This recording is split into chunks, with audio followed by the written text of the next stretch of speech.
Here's the big challenge of life. You can have more than you've got because you can become more than you are. That's the challenge. And of course, the other side of the coin reads, unless you change how you are, you'll always have what you got. I have found in my experience that income does not far exceed personal development.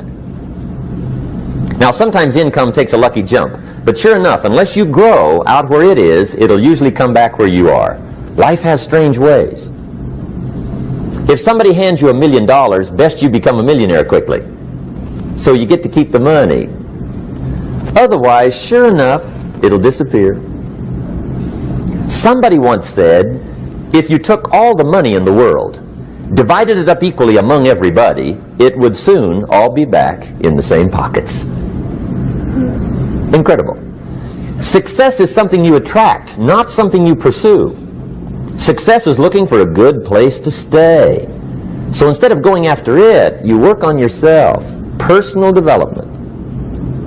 See, the major question to ask on the job is not what are you getting? The major question to ask on the job is what are you becoming? See, the big question is not what am I getting paid here? The big question is what am I becoming here? Because true happiness is not contained in what you get. Happiness is contained in what you become. So that's our major subject for tonight, personal development. Of all the assignments Mr. Schoaf gave me at age 25, this was probably the most difficult. In fact, I'm still working on this one. I think it's an unending challenge to see what you can become. The next subject is called Basic Laws. And it's good to study the basics. And I call these basics primarily because they come from the Bible. Now, I'm not a theologian or a minister, and that'll be apparent. But Mr. Schoaf taught me that the Bible was a good textbook for ideas and stories and success equations, how to live the better life. I found out that was true. He also taught me that the Bible is as practical as it is spiritual, and I found out that's true. If you look at your bank account and your income and you're not happy, there's several places in the Bible to check to see what the heck's wrong so you can make the changes. And we're going to cover some of those tonight, called basics. Okay. The next subject is my favorite, setting goals. Mr. Schoaf taught me how to set goals. What a favor that was. One morning at breakfast, shortly after I met him, he said, Jim, let me see your current list of goals, and let's go over them and talk about them. He said, maybe that's the best way I can help you get a better direction started. And I said, I don't have a list. He said, well, is it out in the car or home somewhere? I said, no, sir. I don't have a list anywhere. He said, well, young man, that's where we got to start. He said, I can tell you right now, if you don't have a list of your goals with you, he said, I can guess your bank balance within a few $100s. Which he did. And that got my attention. I said, you mean my bank balance would change if I had a list of goals? He said, drastically. That day I became a willing student how to set goals. And sure enough, learning how to set goals changed my life. And I often wondered why no one had ever taught me how to set goals up until age 25. I went to high school, but if they offered it, I missed it. I went to college for a year, never heard it.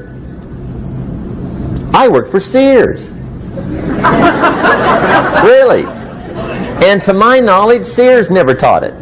Right? How to set goals. So here I am, age 25, married, my family's starting, I've been to college, I'm working, and I still don't know how to set goals. But fortunately, when I was 25, I met the man who taught me how, and it revolutionized my whole life. Economically, socially, personally, it's incredible. So I want to share with you tonight what Mr. Schoaf shared with me, how to set goals. It can be a life changer. Okay. The next subject is the negative part of the seminar. Life is part negative, so we got to talk about the negative. And this subject is called diseases of attitude. Diseases of attitude. There's a lot of things that can wreck your chances to do well. We live in a rather dangerous world, so you got to be not only wise, you got to be careful. Now, attitude diseases are just as bad as physical diseases, right? High blood pressure, heart trouble. I mean, a lot of things lace your chances to do well. So you've got to be careful. And attitude diseases are deadly. I mean, they'll destroy all the good things you start. Okay? So we'll go through those attitude diseases, how to spot them, how to look for them, what they are, and the cure. And I'm a pro on these because I've had them all, so I can give you excellent advice on these.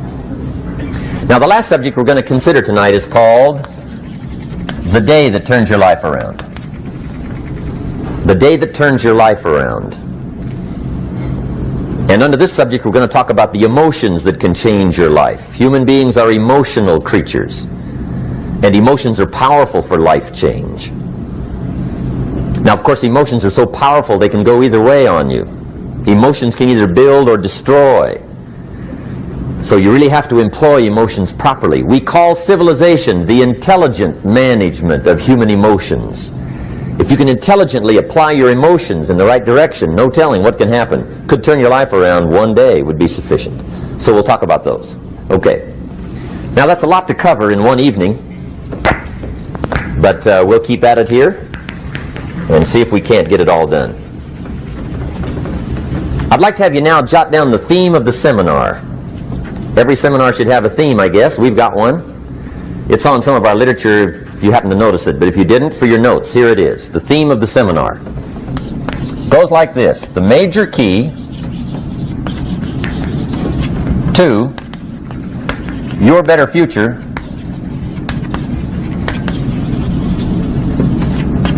is you. That's the theme of our seminar tonight. The major key to your better future is you. And I'd like to have you underline two words just to give it some added punch. Underline the word major and the word you, so that it reads, the major key to your better future is you. Now, my first suggestion is transfer this to a card or something where you can put it up, where you can see it every day. Preferably put it up where you can see it at the beginning of the day, before you go off to put the day together. This is a good phrase just to glance at, to keep in mind as you're putting the day together. It's called the silent seminar.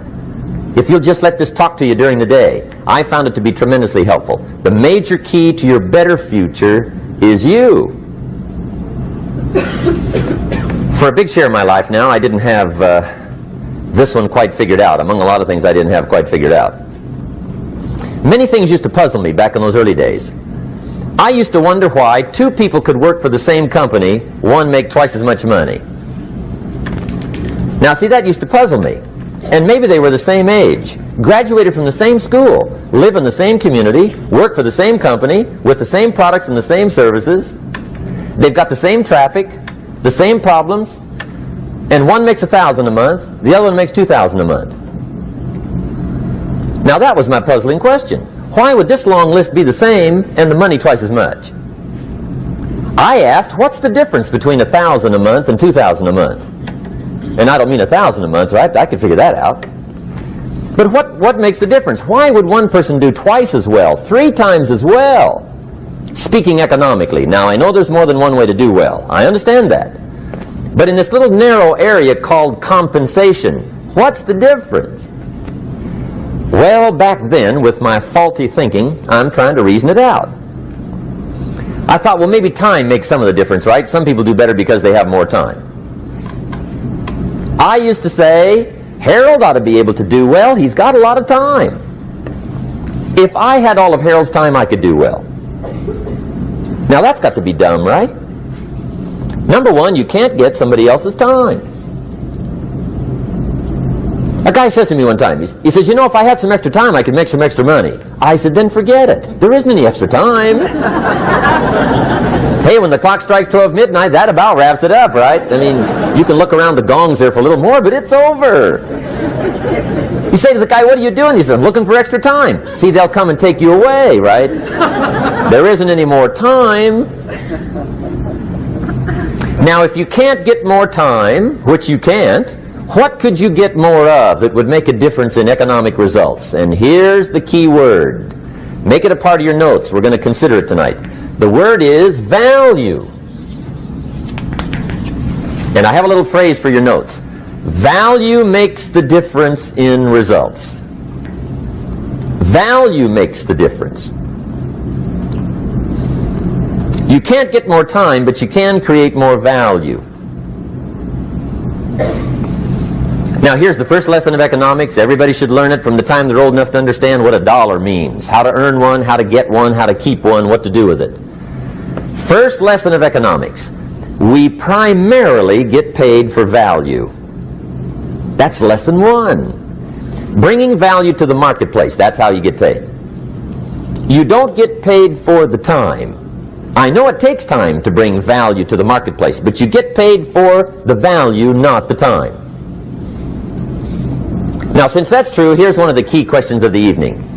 Is it possible to become twice as valuable at the marketplace and make twice as much money in the same time? Could you become 3 times as valuable? Make 3 times as much money in the same time? Is that possible? The answer is yes, if. And it's always if, right? Life is known as the big if. Harry Truman once said, life is iffy. How true. And here's the big if we're going to consider it tonight. It's possible to do much better at the marketplace if you go to work primarily on yourself. And that's the theme of our seminar tonight. Learning to work primarily on yourself.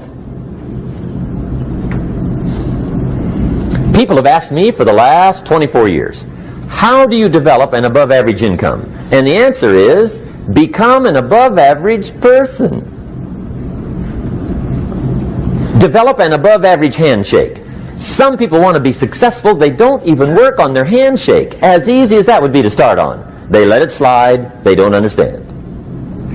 Develop an above average smile.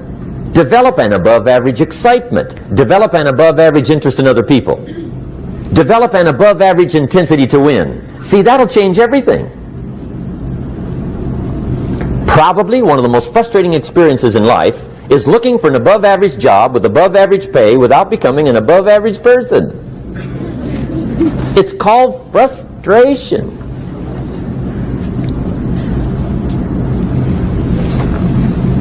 And Mr. Schoaf gave me probably the greatest clue he gave me when I first met him. He said, Jim, if you want to be wealthy and happy the rest of your life, just learn this lesson well. He said, learn to work harder on yourself than you do on your job.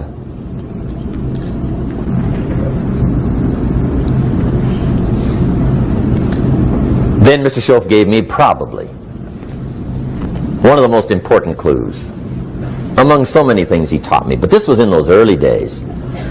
Mr. Schoaf was very kind, but he was also very abrupt. And he had these interesting questions to ask. I'm giving him a little rundown one day on how things hadn't worked out for me. He said, Mr. Rohn, I've got the answer for you if you will listen carefully. And listen carefully I did that day and for the next 5 years. If somebody's wealthy and happy, you gotta listen. He said, Jim, I've only known you a short time. But he said, it's already my honest opinion that for things to change for you, you got to change. That wasn't quite the answer I was looking for. But that's the answer he gave me, and I pass it along to you on this warm summer evening in Anaheim, California, 1981. For things to change for you, you've got to change. Otherwise, it isn't going to change. Before I met Mr. Schoaf, I used to say, I sure hope things will change. Right? That seemed to be my only hope. If it isn't going to change, I'm in serious trouble. And then I discovered it isn't going to change, so I'm in serious trouble.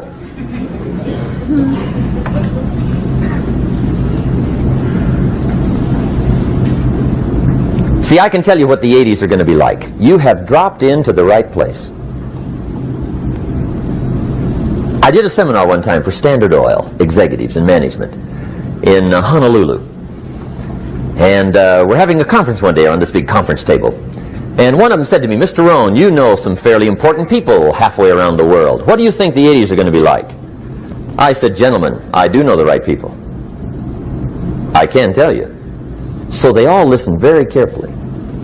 And I said, gentlemen, based on my wide experience, I can really honestly say to you, in my opinion, in the 80s, it's going to be about like it's always been. Aren't you glad you came? That's inside. I don't pass that around just everywhere. Now, of course, I said that to make a point, but I also said it because it's accurate. It's going to be about like it's always been. It isn't going to change. The tide comes in, and then what? It goes out. For 6,500 years that we know of, recorded history, and probably long before that. So it is not going to change. It gets light, and then what? It turns dark. 6,500 years. See, it's not likely to change. And we're not to be startled by that. And if the sun goes down, the guy says, what's happened, what's happened? It means he hasn't been here long, I guess, right? It always goes down about this time. The guy says, well, I don't like that arrangement. Well, you got to talk to somebody besides me, right? It gets light, then it turns dark. In rotation, the next season after fall is what? Winter. Pray tell, how often does winter follow fall? Every year regularly for the last 6,500 that we know of. See, it is not going to change. Now, some winters are long, and some are short, and some are hard, and some are easy, but they always come right after falls. It isn't going to change. Sometimes you can figure it out, sometimes there's no way to figure it out. Sometimes it goes well, sometimes it gets in a knot. Sometimes it sails along, sometimes it gets in reverse. See, that's not going to change. The last 6,000 years reads like this: opportunity mixed with difficulty. That's how it reads. It isn't going to change. The man says, well, if it isn't going to change, how will my life ever change? Answer, when you change. And whether I'm talking to high school kids or business executives, my message is always the same. And it goes like this: the only way it gets better for you is when you get better.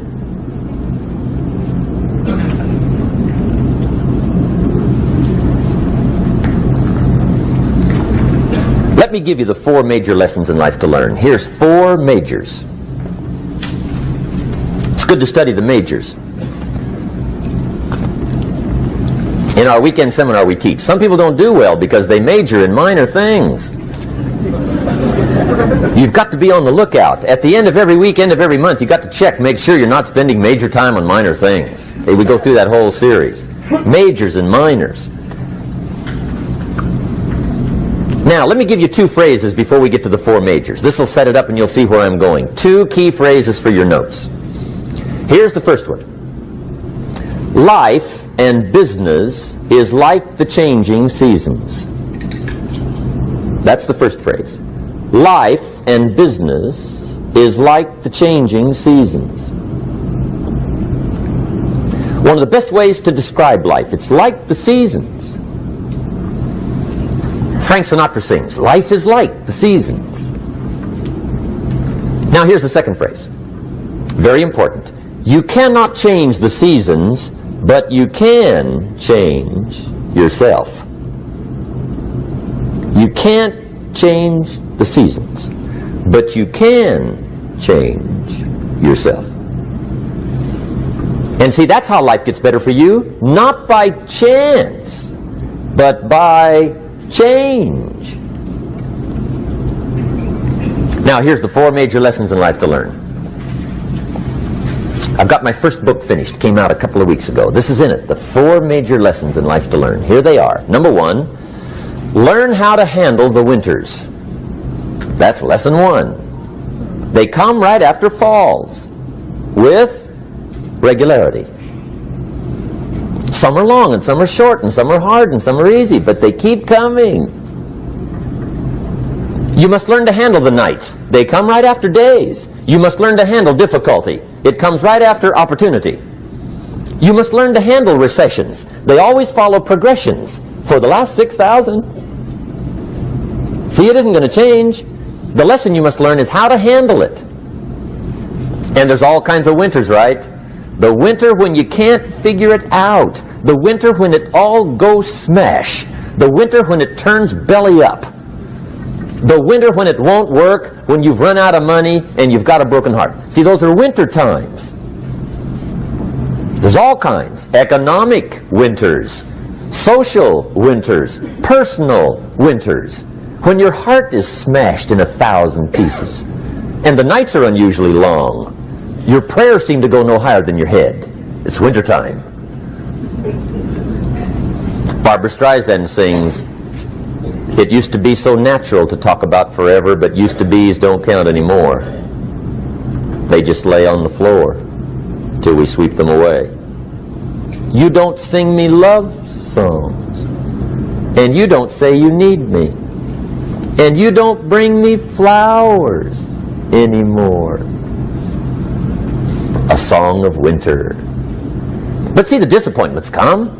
Those are normal. That's part of life. But the question is, how do you handle it? How do you handle the coming winters and the disappointments and the downtimes? Well, you can't get rid of January by tearing it off the calendar. But here's what you can do. You can get stronger, you can get wiser, and you can get better. The winters won't change, but you can. And that's how life changes for you. See, before I understood, when it was winter, I used to wish it was summer. I didn't understand. When it was hard, I used to wish it was easy. I didn't know. And then Mr. Schoaf gave me a part of his very unique philosophy when he said, "Don't wish it was easier, wish you were better." See, that triggered my whole life change. Don't wish for less problems. Wish for more skills. Don't wish for less challenge. Wish for more wisdom. That's the key. So that's lesson 1. Learn how to handle the winters. Here's lesson 2. Learn how to take advantage of the spring. That's the second one. Spring is called opportunity. And spring follows winter. What a great place for it. If you were going to put it somewhere, that'd be the place to put it, right after winter.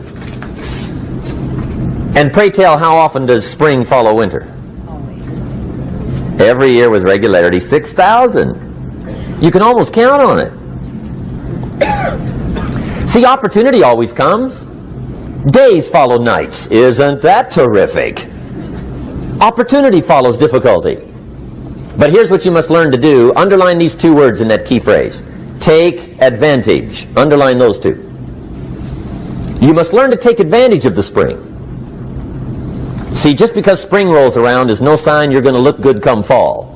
You got to do something with it.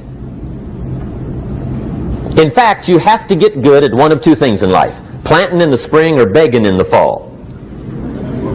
Or get somebody to do it for you. See, those are about the only alternatives. Now here's what else you must do. Take advantage of the springs quickly, because there's only a few. Just a handful of springs have been handed to each of us.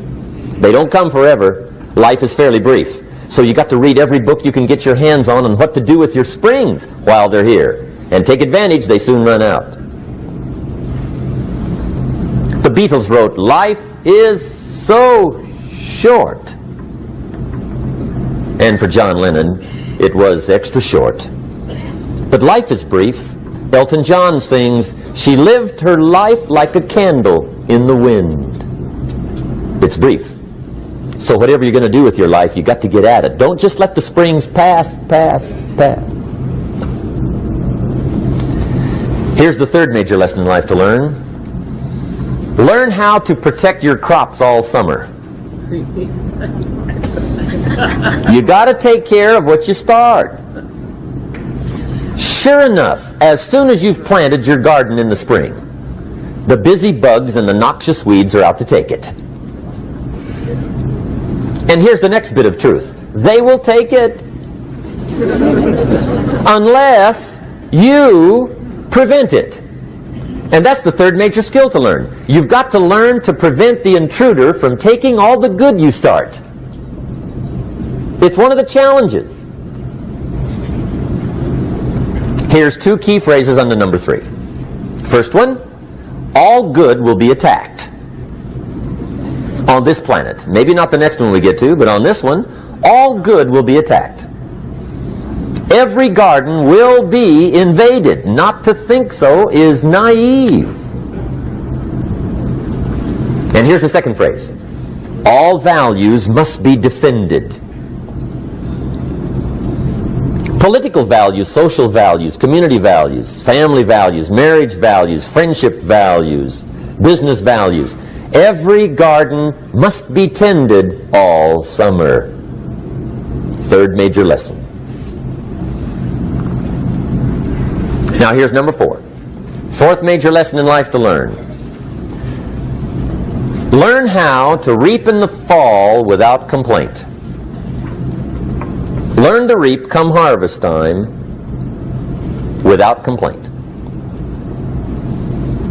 Take full responsibility for what happens to you. It's one of the highest forms of human maturity, accepting full responsibility. It's the day you know you've passed from childhood to adulthood, the day you accept full responsibility. And another note, learn to reap in the fall without apology. Without apology if you do well, and without complaint if you don't. That's maturity. I used to have that long list of reasons why I wasn't doing well. To explain. You got to explain, right? Otherwise you're going to look bad. I used to have this funny list called Reasons for Not Looking Good.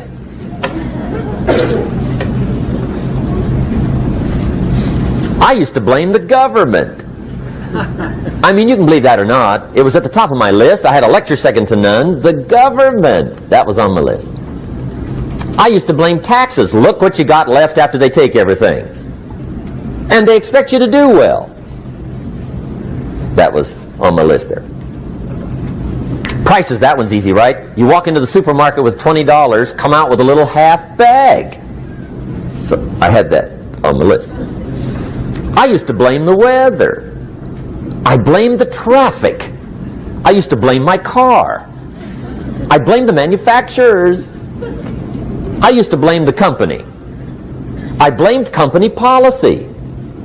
I used to blame the training program. I blame my negative relatives. They were always putting me down. I blame my cynical neighbors. They're just selfish, looking out for themselves. Won't loan you money? They were on my list.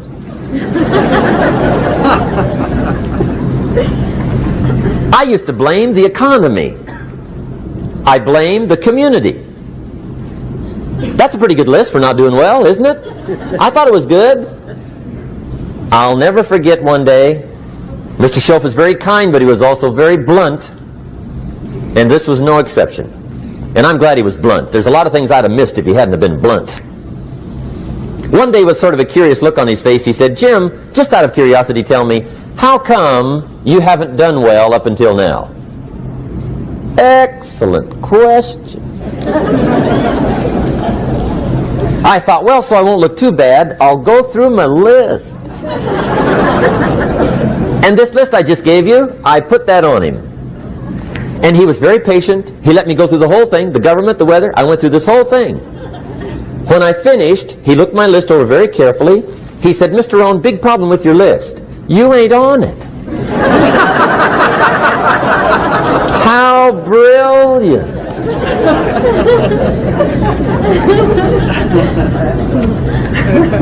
When I went to work for him a few months later, I learned very quickly to tear up my list, reasons for not doing well, and I threw it away. And I got me a fresh piece of paper. And I put one word on it. Me.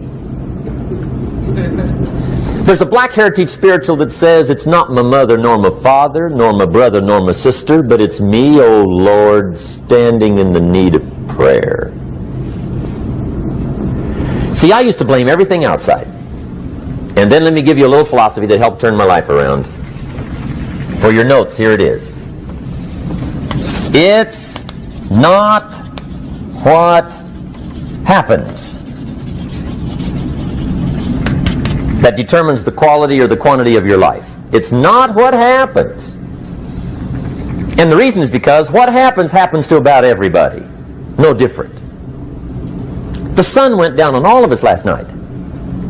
A common event, a happening. And I found out that the same things can happen to two different people. One gets rich and one stays poor. Why is that? It's because it's not what happens, but rather it's what you do that changes everything. So that's a key phrase. It's not what happens, it's what you do. What happens is about the same. You might put that in parentheses here. Same. What people do, that's what's different. Anything can happen, right? Everything can happen. I've heard all the stories. I've been one of the stories. Hey, we could all tell stories all night long, right? Happenings. Anything can happen. Have you heard of Murphy's Laws? Anybody here heard of Murphy's Laws? Okay, most of you have. Murph had these laws. One of them was, if anything can go wrong, it will. That's one of Murphy's Laws. He was not one of the great positive speakers of the day. But anyway, it's still true though, right? Anything can go wrong, everything can go wrong. For sure. I've fallen out of the sky so many times. Once to the tune of a couple of million. Devastating. Took me a while to survive that one. Now, it wasn't all that much, but it was all I had. I mean, that's when it's much, right? When it's all you got. If you got 3, 2 go, you got 1 left, you ain't looking that bad. But when it all goes. Has anybody been there when it all went? Anybody? Come on, the rest of you liars. Go ahead. Hey, we've all been there, right? When it all went. Of course, it used to be a long time ago, right? When you ran out of money, got to 0, you were all through. Heck, now you can whistle right on by 0, right? I mean, they will bury you. That's what they will do.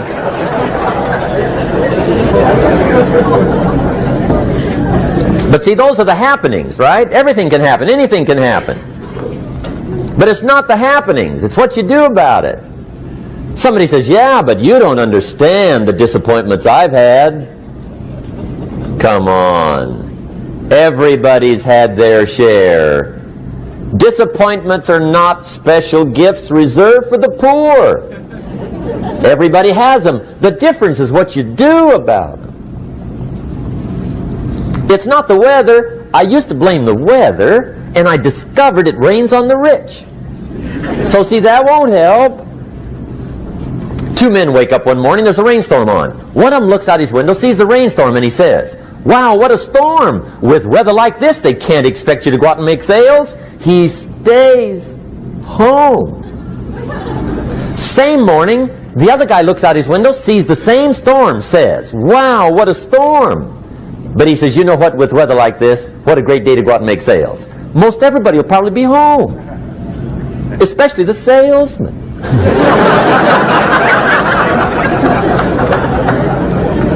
See, that's the difference in how your life works out. It's not what happens, it's what you do. So here's one of the key questions of the evening. Starting tomorrow, what are you going to do that'll make a change in your life's direction? Good question. What are you going to do starting tomorrow that'll make a difference? Now see, if you don't do something starting tomorrow that'll make a difference, guess what? It's going to be the same. And see, that way you can guess what the next 5 years are going to be like. Look at the last 5. Because the next 5 are going to be like the last 5 unless you, major key, tomorrow, change it all. Or change a little, or change something, or don't change. It's choice time. You can do whatever you want. But it's nice to know any day you wish you can change your whole life. What can you do starting tomorrow that'll make a difference? Good question. What can you do with economic chaos, massive disappointment? What can you do with a broken heart? What can you do when it won't work? Good question. So if I had a word with you tonight, one-on-one, just you and me. I think my personal advice to you would be, this year, 1981, reach down inside of you and come up with some more of those remarkable human gifts. They're there, waiting to be utilized. And then change anything for you you want to change. And I challenge you to do that because you can change. If you don't like how it is for you, change it. If it doesn't suit you, change it. If it doesn't please you, change it. If it isn't enough, change it. And I challenge you to do that because you can change. See, you don't ever have to be the same again after tonight, only by choice. If you don't like your present address, change it. You're not a tree.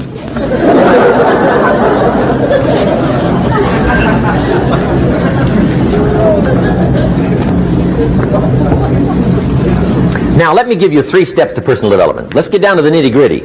What does it take to really make the changes starting tomorrow? It takes more than philosophical pronouncement. I know that. It also takes more than enthusiasm. I know we're hearing a lot about enthusiasm these days, but see, that just won't do the job. We're still hearing the old cliches of the 30s, right? To be enthusiastic, you must act enthusiastic. But see, that's not going to help. After you have leaped about, there are some things you got to do, or it isn't going to change. See, you can get all excited about lifting 200 pounds till you get to the gym. And then you need a new excitement. And the new excitement is called discipline. Major step to human progress. Discipline. If there's one thing to get excited over, that's it. Get excited over your ability to make yourself do the necessary things. What could you make yourself do starting tomorrow that would change it all? No telling. Now, see, that's exciting. On any given day, you can massively change the direction of your life. Murder is a clear example that any one person on any given day can forever alter the course of their life. It just happens to be a negative act. But just as sure as you can commit a negative act, you can also commit a positive act and forever alter your life whenever you wish. Now that's exciting. And whatever that act might be that changes your life. The guy finally takes a shotgun to his car and blows out every window, destroys every tire, puts 100 rounds in this shabby old thing. And he says, I have driven this embarrassing thing for the last time. And not only will I never drive it again, nobody else will ever drive it again. And he lets that shuddering thing stand there for a while as a monument to the day he said, today my life changes. Now who can do that? Anybody. When can you do it? Whatever day you pick.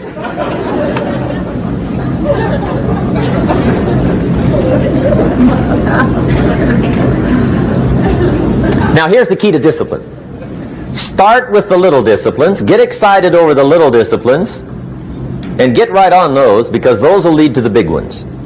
You can't handle the big challenges in life unless you take on the little ones. Make a list of all the things you can do, get right on those, discipline yourself for those, both for the results and for the muscle and for the practice, so that when life hands you some big challenges, you'll be ready, you'll have the muscle. But see, if you don't handle the small ones, you can't take care of the big ones. Okay, here's what else it takes for life change. Self-motivation. Key phrase, self-motivation. I don't know why we call it self-motivation. It's really the only kind there is. You've got to motivate yourself. Because I found out you can't change people. They can change themselves, but you can't change them. Lord knows some I've tried. But see, it won't work. People have to change themselves. I learned some of those lessons early. I built a little sales organization way back in those early days. I'm 25. And I had some nice people. I said, I'm going to make these people successful if it kills me. I almost died, right? I mean, you can't do that.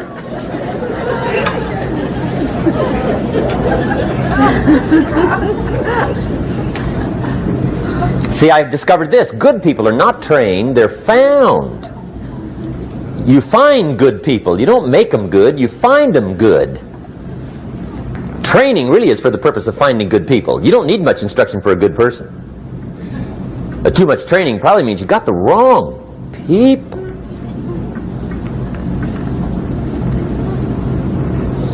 So you got to find the right people. That's the key to getting a good job done. One of the major things we learn in management, lesson 1, don't send your ducks to Eagle School.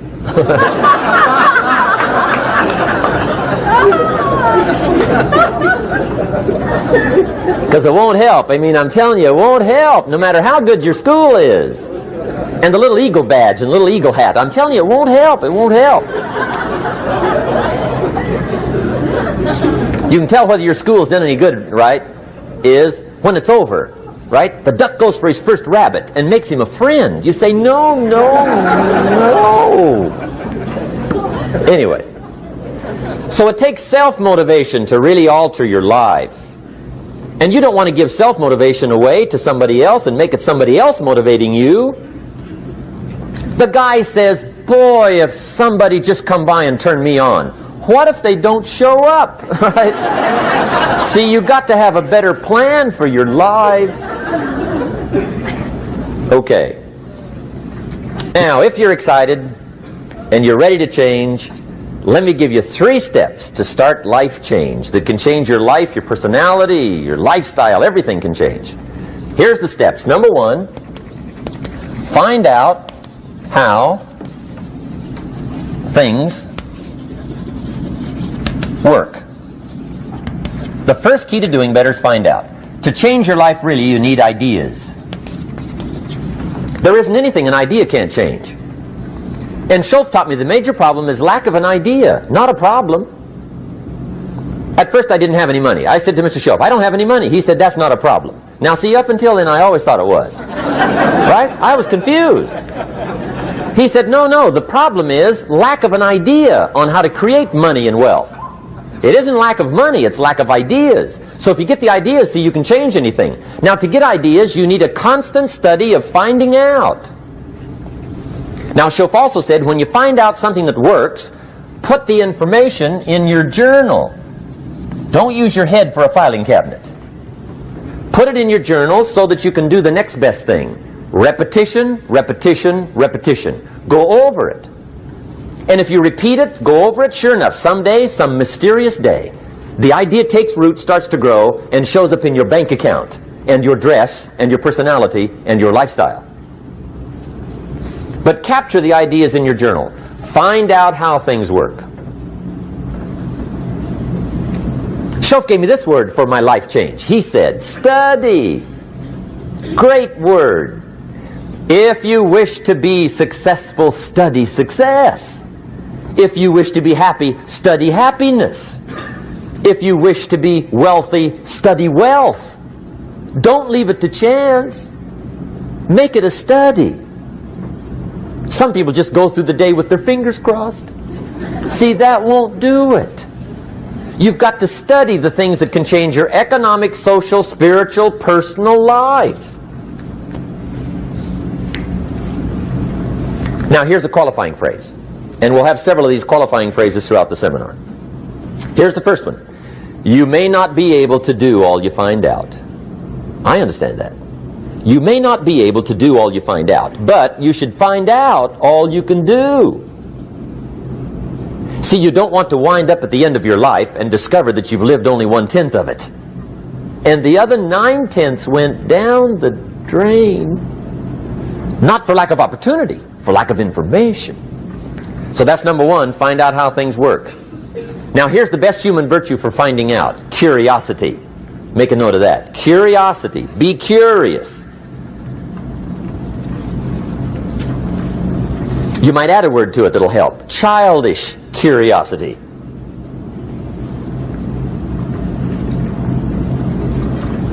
What will kids do if they want to know something bad enough? Bug you. That's the phrase. They can ask 1,000 questions. You think they're through? They got another 1,000. They'll drive you to the brink. It's a virtue. when you got to know. Be like a child. In fact, Jesus, the master teacher, said, unless you can become like little children, you might as well forget it. You don't have a prayer. Excellent advice. You got to be like children. 4 ways, in my opinion, to be like a child. Number 1 is curiosity. Number 2 is excitement.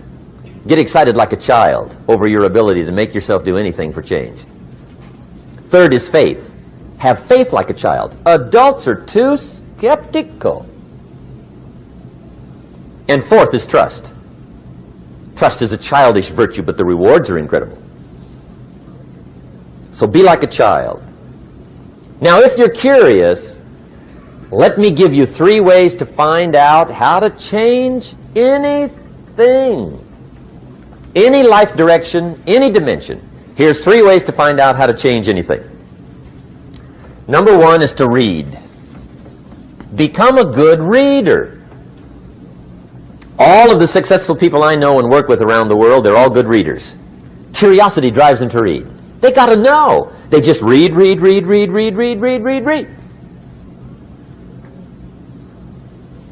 Become a good reader. Now, that's my opinion. Listen to the other lecturers and listen to me and make up your own mind. Don't be a follower. Be a student. Okay? I say, really, for life change, you got to read. One way to learn is from your own experiences, but another way to learn is from other people's experiences. See, one book might save you 5 years if you read it. Did you know there's books on how to be stronger, more decisive, be a speaker, be a leader, have a better effect on other people, develop your personality? Did you know there's books on that? And people don't read them? How would you explain that? And they can read. Did you know that hundreds of successful people have written their stories in books and they wrote down how they did it and people don't read it? How would you explain that? The guy's busy, I guess. You know, you get tied up. The guy says, well, yeah, you work where I work. By the time you struggle home, it's late. You got to eat a bite of supper, watch a little TV, get to bed. You can't sit up half the night reading. And the guy's behind on his car payment. Good worker, hard worker, sincere. But you got to be better than sincere and work hard. Otherwise, at the end of your life, you'll wind up cold, stony broke. You got to be better than a good worker. You got to be a good reader. The whole world is governed by laws. The universe, in fact. Laws. We call it the law of electricity. We call it the law of gravity. There's mathematical laws. There's physical laws. Speed and velocity laws. Agricultural laws. There's all kinds of laws. Now that we find ourselves on the spinning planet, you just have to learn what I call the setup. Learn the setup. Life's setup. Now, we didn't set it up, but we're here, so you got to learn it. And we should learn the setup for 2 basic reasons. Number 1, to keep from getting hurt. It's one of the major reasons for learning, so you won't get hurt. See, economically, socially, personally, you can get hurt just not knowing. Ignorance is not bliss. Ignorance is poverty. Ignorance is tragedy. You got to know, or you're going to get hurt. It's good to know not to walk out the 10-story window. That's excellent information. Now, what if a guy didn't know and he walks out? Now he's dead at the bottom. Somebody says, well, the poor guy didn't know. You got to know, or you're going to get hurt. Okay. Now, here's a parenthesis. You don't have to like the setup. I don't ask you to like how it is. That's not what's important. But it is important to learn how it is. Okay, so you don't have to like it, but you should learn it. That's what I tell the kids, right? Make sure you get the information. What you think about it, that's up to you. What you're going to do with it, that'll soon be up to you. But make sure you get it. See, there's nothing worse than being stupid. Nothing.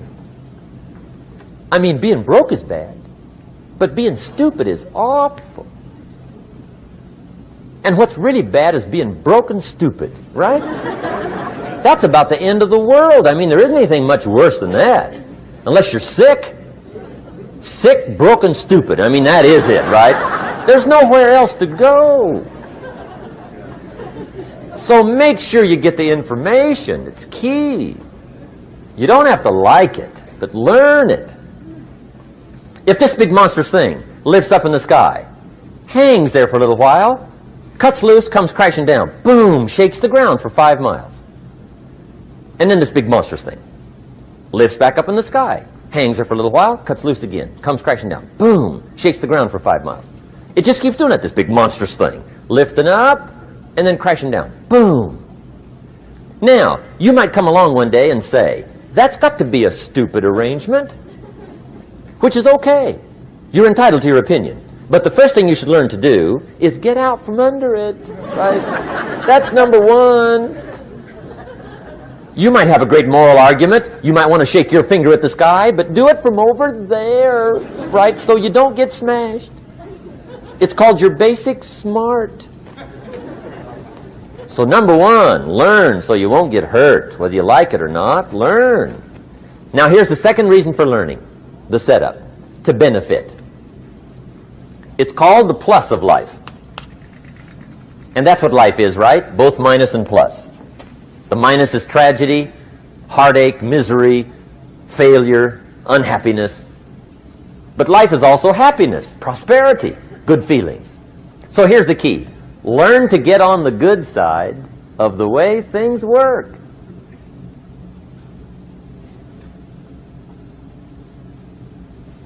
Now, here's 2 of the basic laws, and we'll take our break. Shof taught me these. They come from the Bible. Now, again, I'm an amateur, okay? When it comes to the Bible, I'm not a pro. So you'll sort of have to take my way of putting it. But here they are. The first one is the law of use. The law of use. And it goes something like this. Whatever you don't use, you lose. Lack of use causes loss.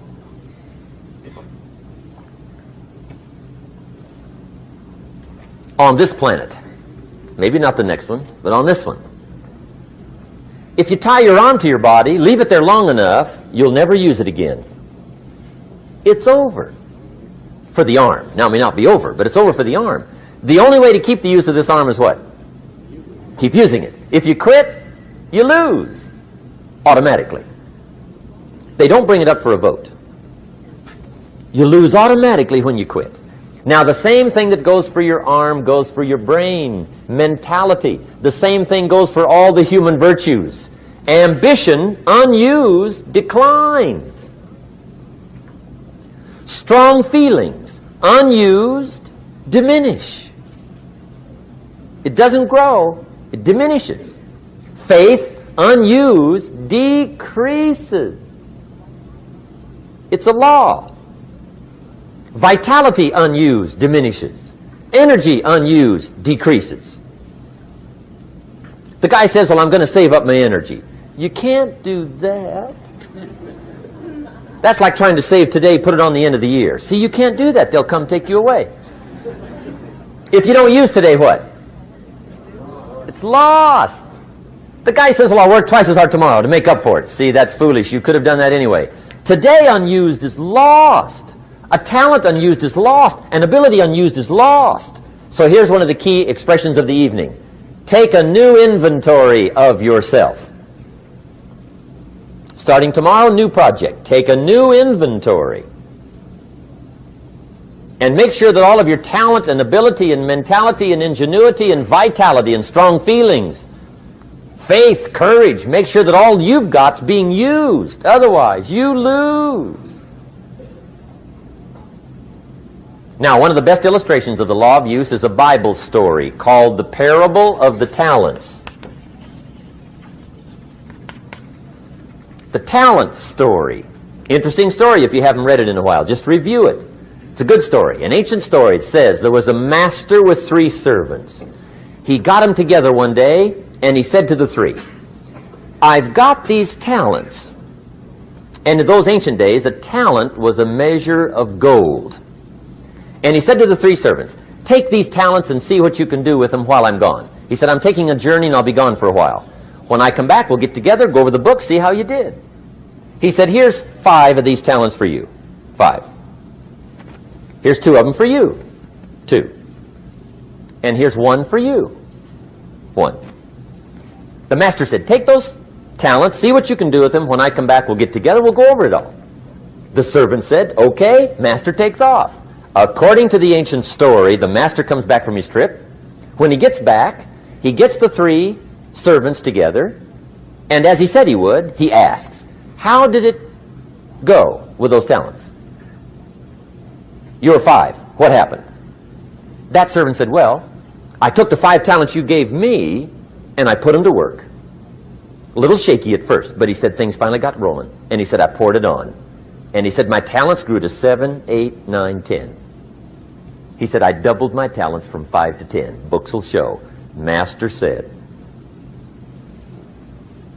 one heck of a job. Or something like that.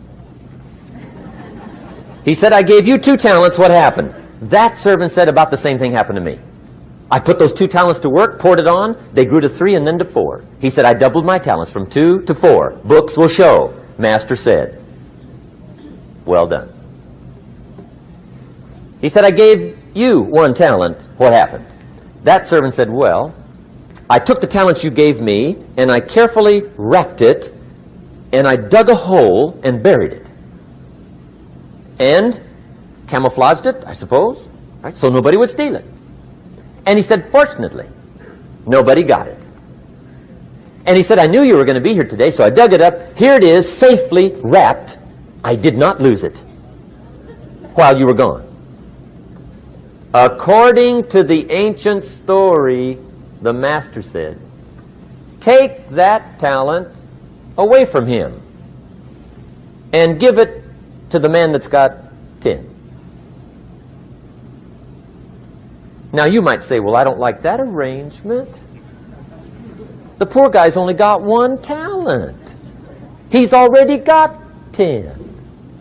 It ought to be more even. Remember, I didn't ask you to like it.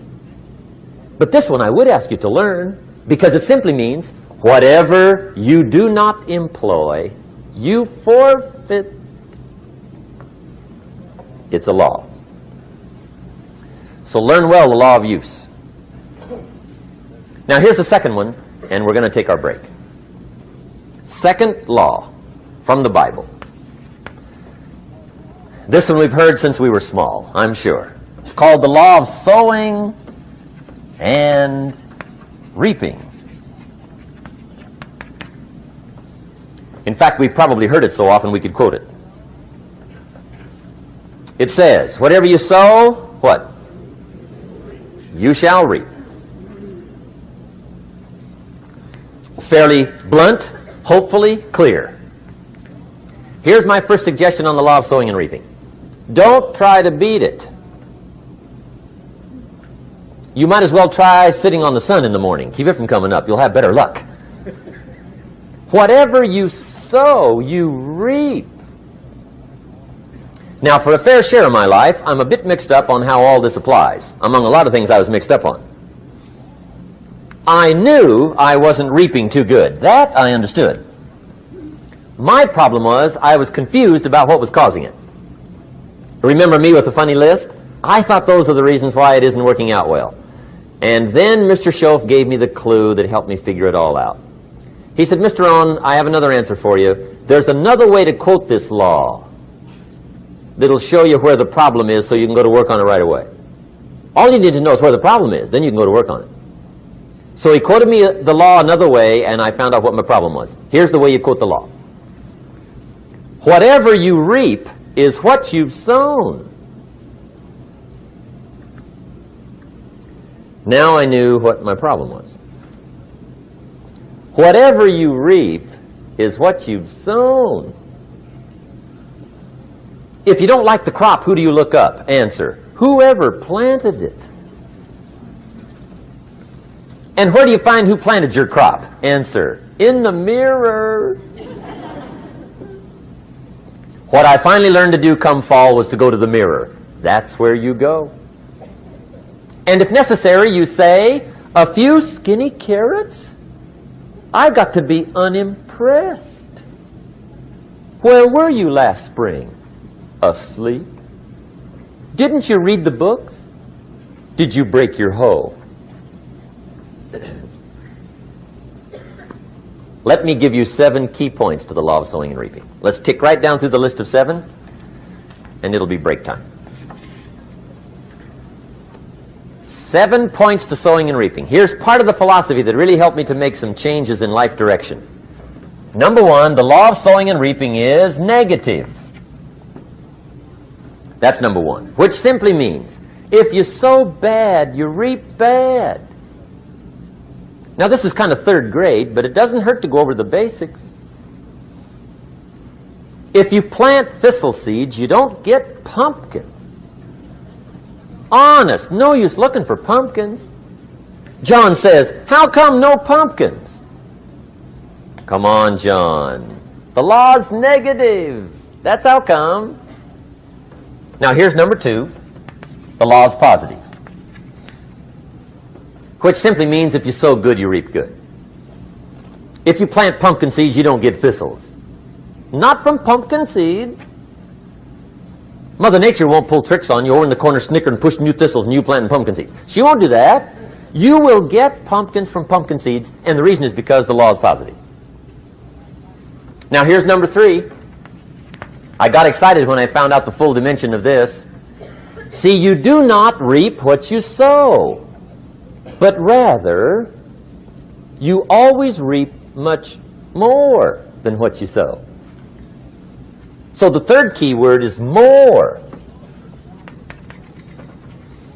You don't get back what you put out. You get back much more.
than what you put out.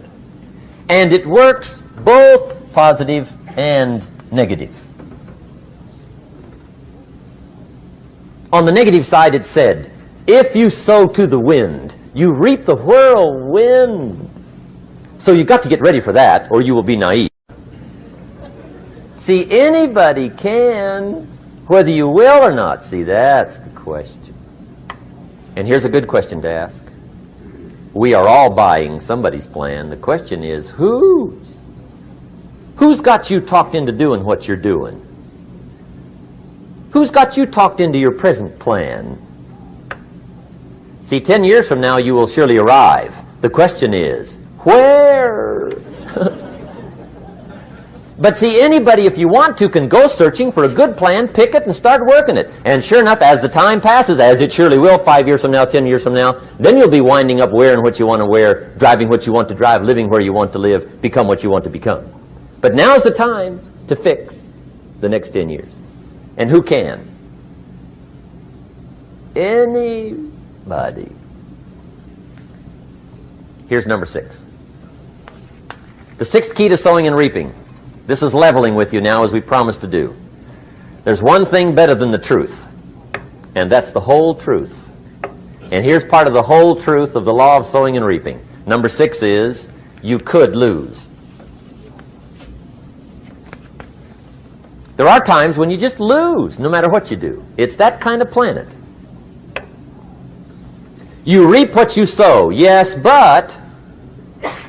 what does that mean? Yes, but... well, the farmer plants his crop in the spring, takes care of it all summer, loves his family, works 10, 12 hours a day, 6, 7 days a week, is an honorable man. Come fall, he's got a beautiful crop, and he deserves every bit of it.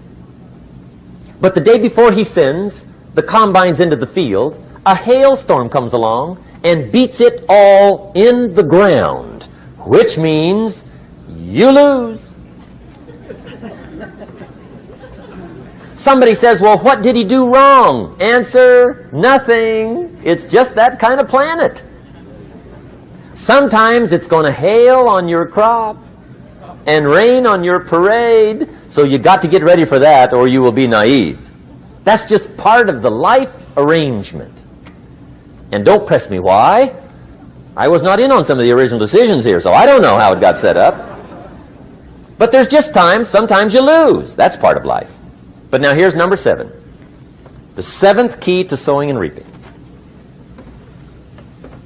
And it goes like this. It's just another way to quote the same law. And it goes like this. If you don't sow, that's just another way to quote the law. If you don't sow, what? You don't reap. You don't even have a chance. So if you looked at your game plan tomorrow, you might come to the quick conclusion, I got to get some sowing going. How true. Get you some sowing going. And remember, you've got plenty of time. You've got all the time there is. Some people spend enough TV time to make a fortune.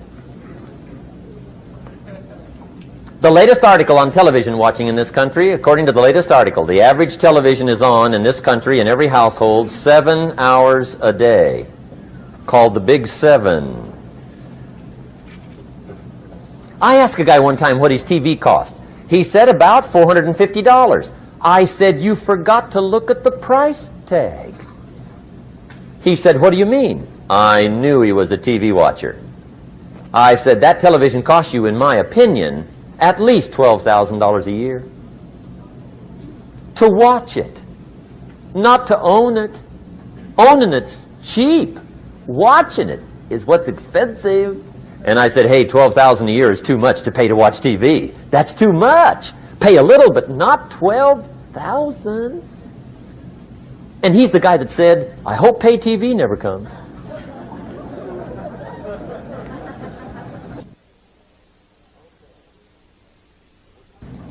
Okay. We're trying to cover an awful lot tonight. I realize that. But my time schedule is such that we just have to sort of give it all to you and let you sort the rest out. I wish we had plenty of time for questions and answers and that whole thing, but our time is just limited. But we are trying to go through an awful lot, I realize that. But looks like everybody's getting it. This is about the note-takingest crowd I've seen in a long time. Incredible. Does anybody have 5 pages yet? Anybody? Oh, fantastic. Incredible. Okay. Maybe you heard the story about the preacher down in Texas, southern part of the country. He was an evangelist back in the horse and buggy days. And he was very good at being an evangelist, and a lot of people used to come and hear him preach. And one day he put up his tent in one of these Texas towns and expected a big crowd as usual, come and hear him preach. And he got there, first night of the tent revival, walked in. 7:30, time to start. And to his surprise, the tent was empty. He thought, well, something must be drastically wrong.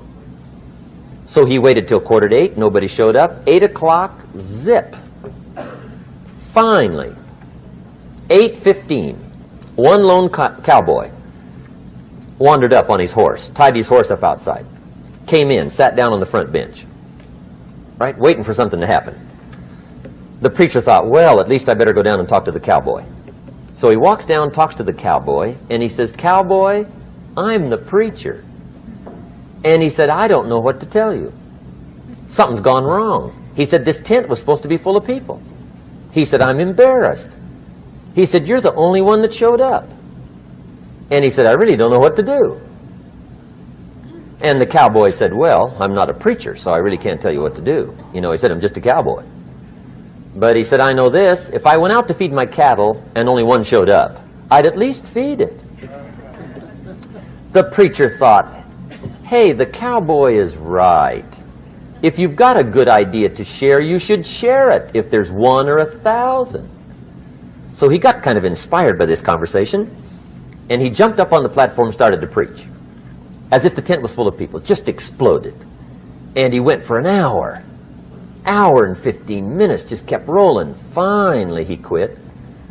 And when he finished, he came down off the platform and talked to the cowboy again. Says, "Well, cowboy, what did you think of my sermon?" And the cowboy said, "Well, I'm not a preacher, so I really can't tell." You know, he said, "I'm just a cowboy." But he said, "I know this, if I went out to feed my cattle and only one showed up, I'd feed it, but I wouldn't dump the whole load on it."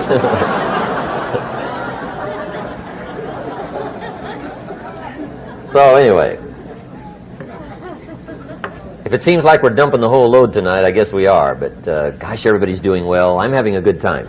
I appreciate the response here tonight. Okay, the next subject is setting goals. Let me show you what turned my life every way but loose. Mr. Schoaf dropped this idea on me, changed me completely. Setting goals. Here's what can easily happen if you don't set goals. It's easy to let life deteriorate into making a living instead of designing a life. And we all have a choice. Make a living or design a life. It's easy to get trapped by economic necessity and settle for existence rather than substance. That's easy. But the best advice I can give you on how to break out of that trap is to learn how to set goals. Mr. Schoaf put it to me this way. He said, "Jim, if you had enough reasons, you could do the most incredible things." I never forgot how he put that. If you have enough reasons. See, reasons will change your whole life. Mr. Schoaf said to me, he said, "Mr. ROHN, I think you've got plenty of intelligence, you've got plenty of talent, you've got plenty of ability. Probably what you lack is plenty of reasons." He said, "I don't think your current bank balance is a true indication of your level of intelligence." I was happy to hear that. He said, "I think you're much smarter than your present bank balance indicates." And that turned out to be true. I was much smarter. But of course my first question was, well then why isn't it bigger? And he said, "You don't have enough reasons." You've got enough intelligence, but not enough reasons. So see, reasons can change your life. Here's what else I found out. Reasons come first, answers come second. You don't get the answers to do well till you get the reasons. Life has a mysterious way of hanging on to all the answers and only gives them up to the people that are inspired by reasons. So reasons make the difference in how your life works out. Now, what are some of the reasons for doing well? Let's go through a quick list called Reasons for Doing Well. First is personal reasons. Some people do well for recognition. Some people do well for respect. Some people do well for the way it makes them feel. They love the feeling of being a winner. Those are good reasons. I have some millionaire friends that keep working 10, 12 hours a day, making more millions. And it's not because they need the money. It's because they need the joy and the satisfaction and the pleasure that comes from being a constant winner. And see, it's not just the money anyway. It's the journey, not the money. Once in a while somebody says to me, boy, if I had $1 million, I'd never work another day in my life. That's probably why the good Lord sees to it they don't get their million, right? They'd quit. They'd quit. Okay. Next is family reasons. Some people do extremely well for other people, and that's powerful. Human beings can greatly affect each other. Sometimes we will do things for somebody else we will not do for ourselves. We're made that way. I met a man one time who said, Mr. Rohn, to do all the things I want to do with my family around the world, he said, I got to have at least $250,000 a year. I thought, incredible. Could a guy's family affect him that much? And the answer is, of course. How fortunate are the people that find themselves greatly affected by somebody for personal achievement. And we are affected. The writer of a recent song said, if not for you, the winter would hold no spring, couldn't hear a robin sing. I just wouldn't have a clue if not for you. So we can be affected. That might be one of the most stimulating reasons to do well, finding somebody. When Andrew Carnegie died, the wee little Scotsman that built the big steel industry, when he died, they opened up his desk, and in one of the desk drawers, they found a slip of paper. On that piece of paper, Mr. Carnegie had written his goal for his life, and he wrote it when he was in his 20s. And on that piece of paper it said, I'm going to spend the first half of my life accumulating money. I'm going to spend the last half of my life giving it all away. What a goal. He got so inspired by that goal that the first half of his life he accumulated $450 million. And the last half of his life he gave it all away. Good question tonight. What's got you turned on? What's got you bombed out of sight to get up early and stay up late and hit it all day? Next question. What's got you turned off? When I found the answers to those two questions, my life exploded into change. I finally found out what had me turned off, and I got that cured. And then I got me a long enough list of reasons to turn me on. And once the lights went on for me, age 25, they've never gone out. I've fallen out of the sky a few times, but I've never lost that drive to make something unique out of my life. See, reasons altered my whole life. Now, there's another list of reasons called Nitty-gritty. Hard little reasons. Sometimes those little reasons are the most powerful reasons that can change your life. Sometimes it doesn't take much. I now carry several $100s in my money clip. It's only a few $100s, but it was one of those reasons turned my life around. Just before I met Mr. Shoaf, I heard a knock at the door. I go to the door, and there's a little girl standing there about this tall selling Girl Scout cookies. And she gave me one of the finest sales presentations I've ever heard. Special deal, several flavors, this whole package of stuff, $2. And with a big smile, she very politely asked me to buy. And I wanted to. Big problem. I'm broke. I don't have $2. And to this day, I can remember the pain and the embarrassment.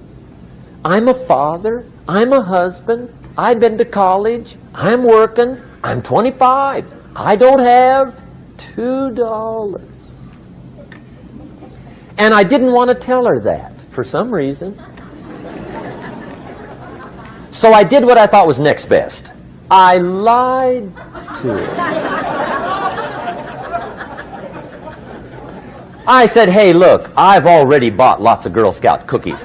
I've still got plenty stacked in the house, which was not true. But it seemed to get me off the hook for the moment. She said, well, gosh, that's wonderful. Thank you very much. And she went away.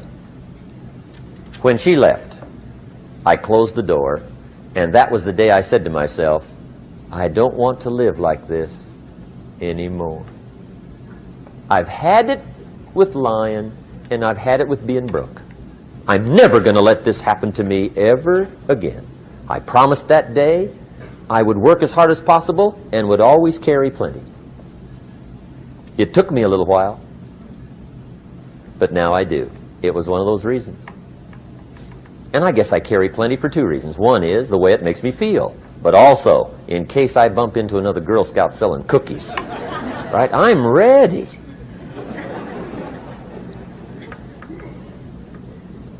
I walked out of the Bank of America one time up in Saratoga, California, where I used to live. Two little girls selling candy right outside the bank. Good place.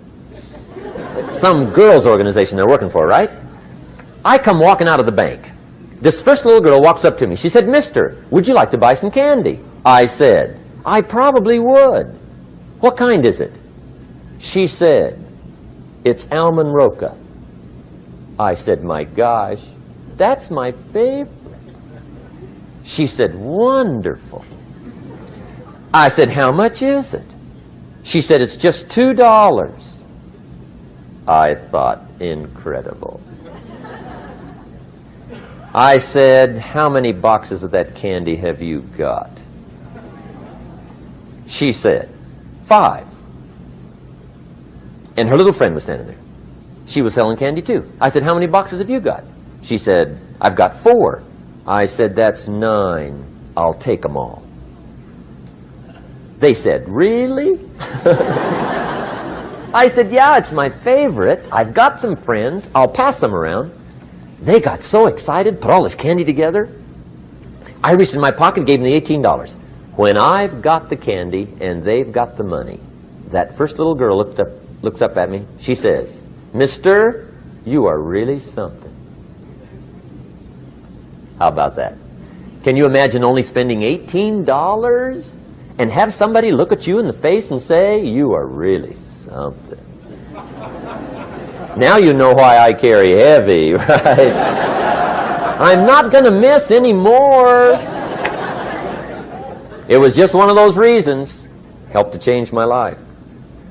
One of my nitty-gritty reasons was budget finance. Budget finance used to grind my soul. Way back in those early days, I had fallen for one of those consolidation loans, where you take All your little hard-to-pay bills, put them into one big impossible-to-pay bill, right?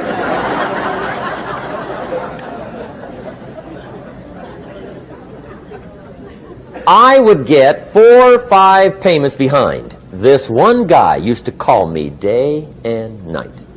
I don't think they're allowed to do that anymore. Harassed me. Threatened to run me in front of the judge. Threatened to ruin my credit. Threatened to embarrass my family. One day he said, we're going to come get your car, drag it rear end up down the street in front of your neighbors. The guy even called me a flake. And back in those days, I'm broke, I'm pitiful, there's nothing I can do about it. But I never forgot how the guy treated me. And when I met Mr. Schoaf, and I got my life straightened out, and the money started to flow, that was one of my first projects, budget finance. I poured it on day and night. I finally put all the money together I owed him, which was considerable. I picked a day for the payoff. And when the payoff day came, I put the money in small bills in a big briefcase. And I walked into the budget finance office on Wilshire Boulevard in Los Angeles. The guy who harassed me so often, his desk was about 3 back. I walked right up to his desk, startled him. He wondered what I was doing there. It was the first time I'd been there since I borrowed the money, right? Without saying a word, I opened up this briefcase, dumped this pile of money all over his desk. I said, count it. It's all there. I will never be back. And I turned around and stormed out. Now, that might not be noble, but if you haven't tried it, you've got to one time.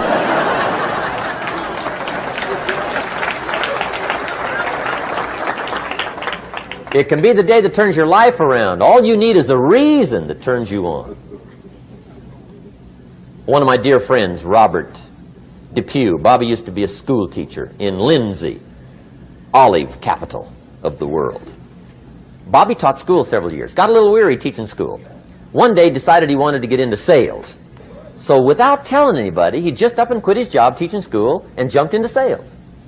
When he did, his brother made fun of him, laughed at him, put him down, said Robert's lost his mind. Had a good job teaching school, now he thinks he's a salesman. He's going to go down the drain, lose everything. Just put him down something fierce. Bobby said, the way my brother acted when I got into sales, he said that made me so mad, I decided to get rich. And my question for you tonight is it possible to get that mad? Of course. Wealth is not a matter of intelligence. It's a matter of inspiration. Today, Robert happens to be one of my millionaire friends. Bobby's rich.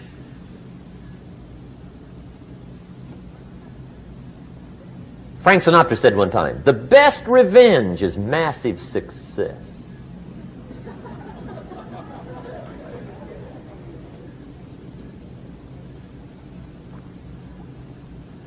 Hey, get you a long enough list of reasons so that after tonight you never lack for inspiration.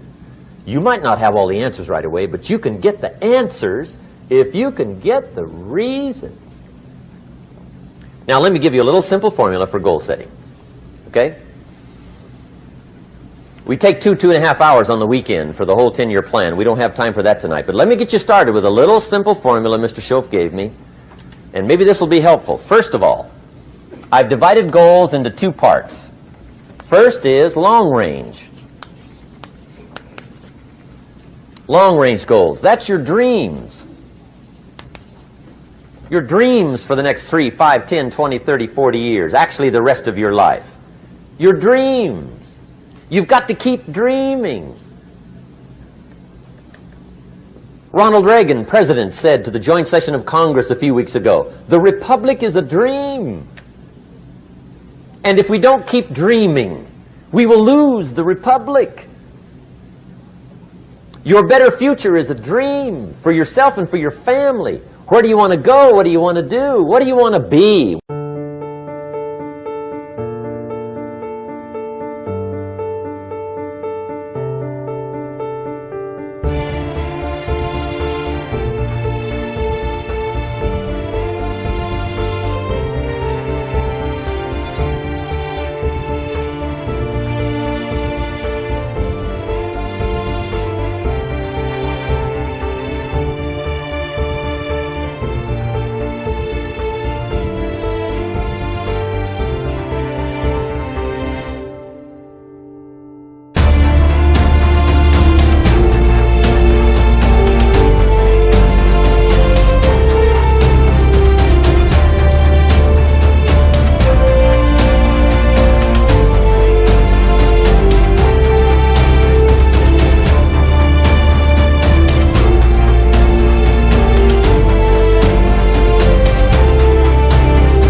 What do you want to see?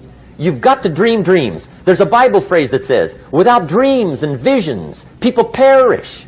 You've got to have something to go for that inspires the heart and the soul.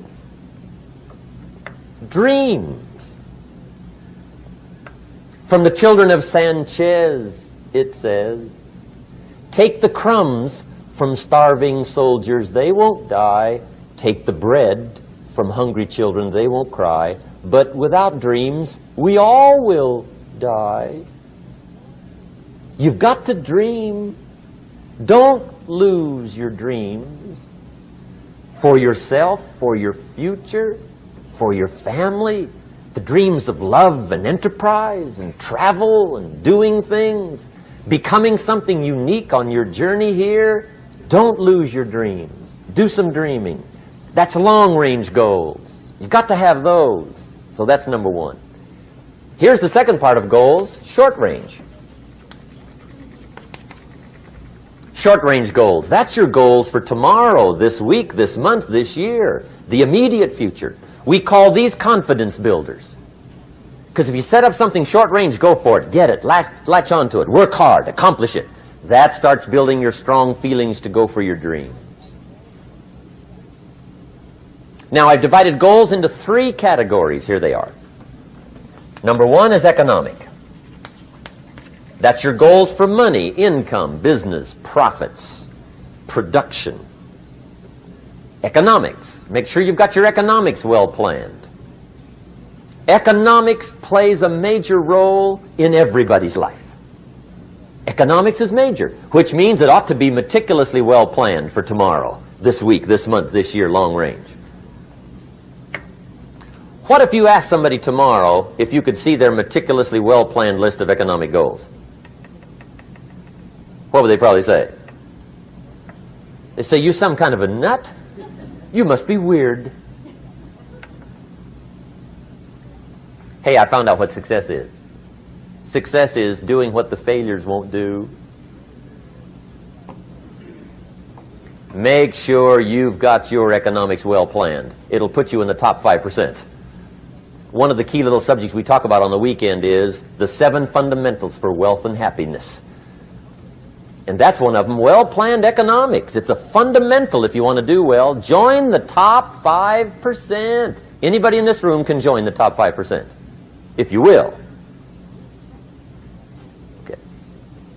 Now here's the second category of goals, things. Make a list of the things you want. And on my list of things, now I put everything. Little things as well as major things. Doesn't matter how small it is, it goes on my list. I used to just put major things, cars, homes. I don't do that anymore. I now load my list with everything. Everything.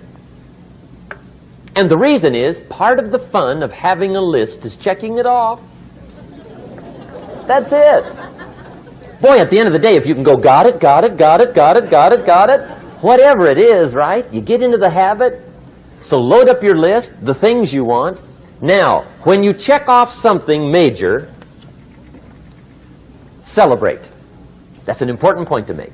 Celebrate your achievements.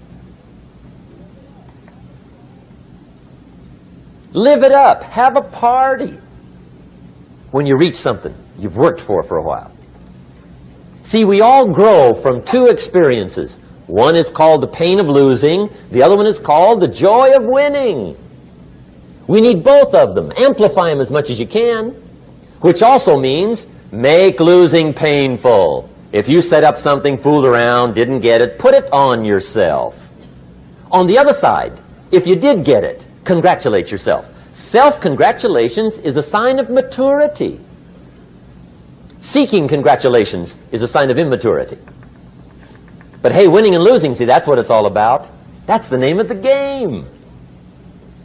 Now, some people lead such mediocre lives, at the end of the day, they don't know whether they're winning or losing. They got no clue. Guy's just going through the day with his fingers crossed. There's a better way. Okay, here's the third category of goals, personal development. Put those goals together. Personal development goals. That's your goals to be stronger, more decisive, be a speaker, be a leader. learn a language, all kinds of skills.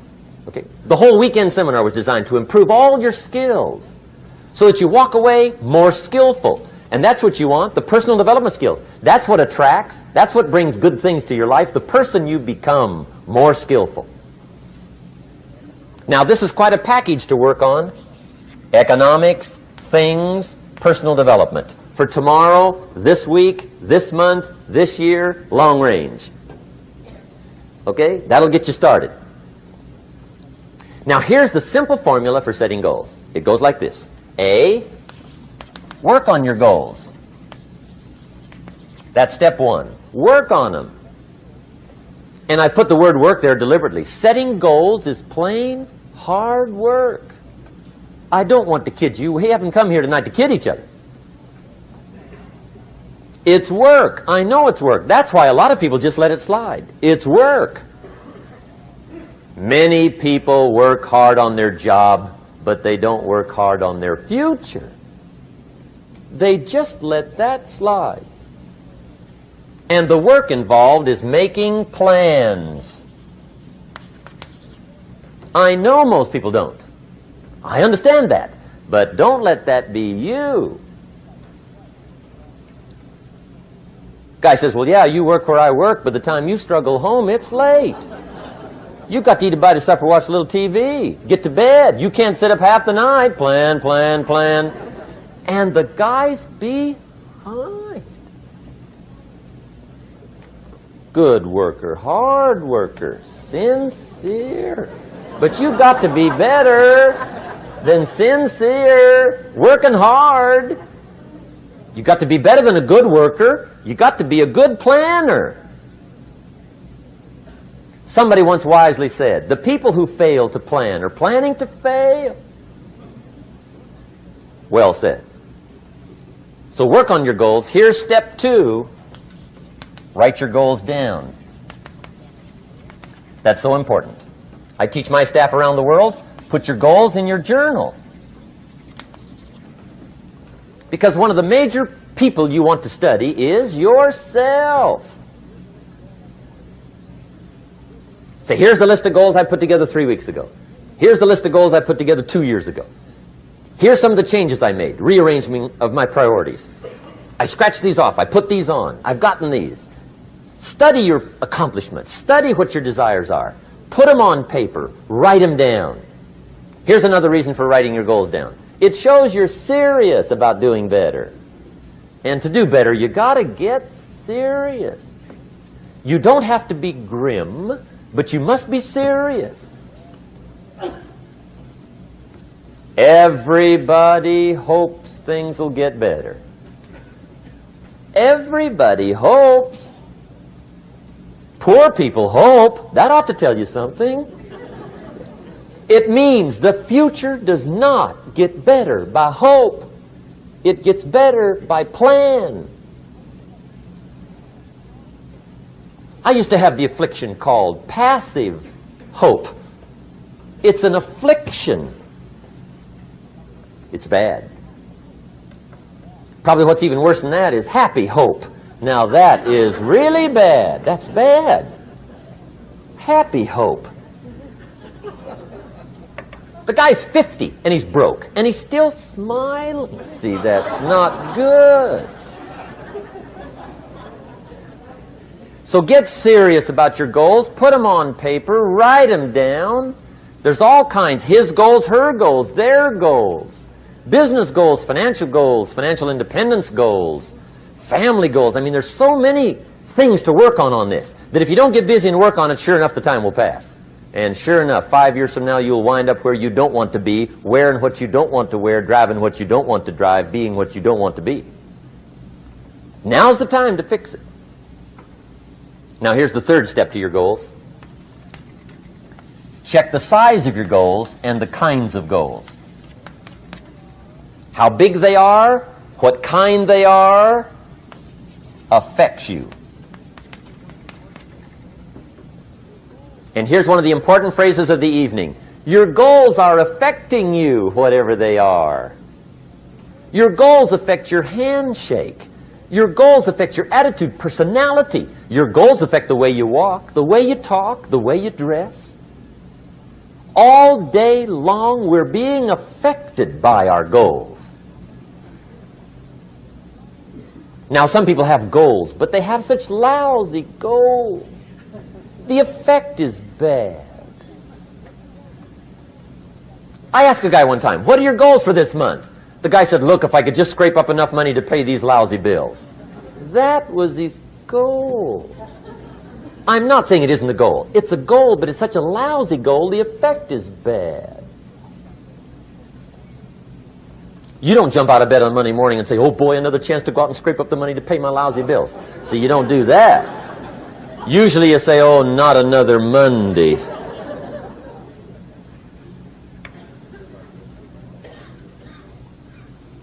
And some people have so given up on life, they have joined the thank God it's Friday club. How sad. Surely those are the same people, when life is over for them, will say, thank God it's over. Let me give you a Bible philosophy that teaches how to get whatever you want. That's the title of the next set of notes. How to get whatever you want. From the Bible. Now again, I'm an amateur when it comes to the Bible. I'm not a pro. But this I can quote, and I think that'll be sufficient. How to get whatever you want. Here's what it says if you're ready. It says, ask,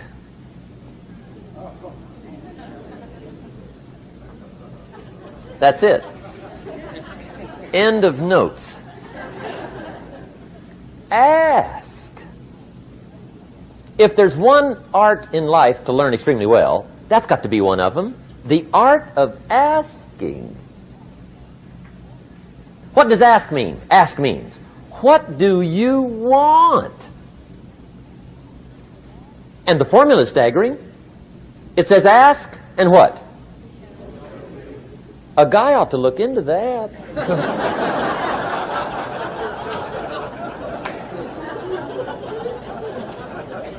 He says, yeah, but you work where I work. By the time you struggle home, it's late.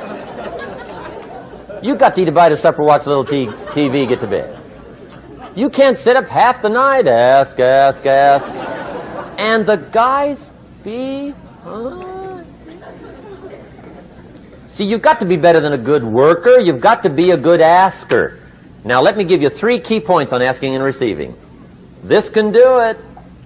Number 1, asking is the beginning of receiving. Asking starts a unique process, mental and emotional. I don't even know how it works. All I know is it works. It's like pushing a button and all this machinery starts working. I don't know how. It just works. There's a lot of things you don't need to know how. Just work them. Some people are always studying the roots. Others are picking the fruit. I mean, it depends on what end of it you want in on.